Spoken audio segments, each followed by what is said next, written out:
In the time frame between Hurricane Katrina and Hurricane Ida from 2005 to 2021, Louisiana and mobile carriers in the state made some improvements in emergency call technology, thank goodness.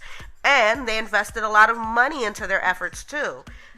Bell South, well, their company alone invested nearly $1 billion in their upgrades. That included switching nearly 100,000 copper cables with fiber optic cables.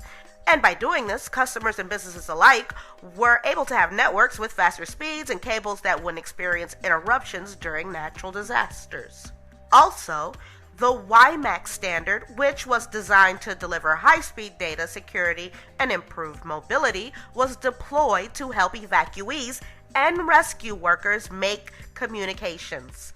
And that WiMAX standard contributed to the birth of LTE, or long-term evolution technology, which is something we enjoy today. Most importantly, the city of New Orleans overhauled their emergency call systems.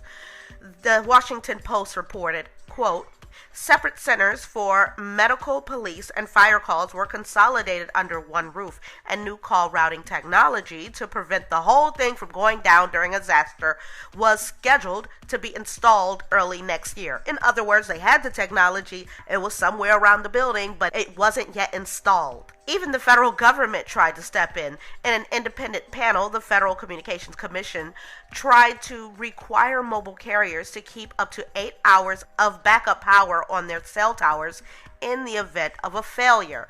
But that thing crashed and burned with legal battles. And as far as I know, it's still an ongoing problem. What the state wanted was to avoid a total wipeout of communication, like what happened during Katrina.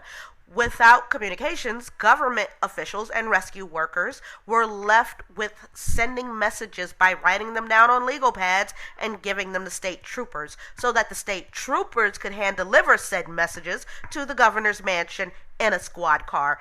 It was actually a thing. I wish I was kidding. That's not what the state wanted after the next devastating hurricane. And then the next devastating hurricane hit.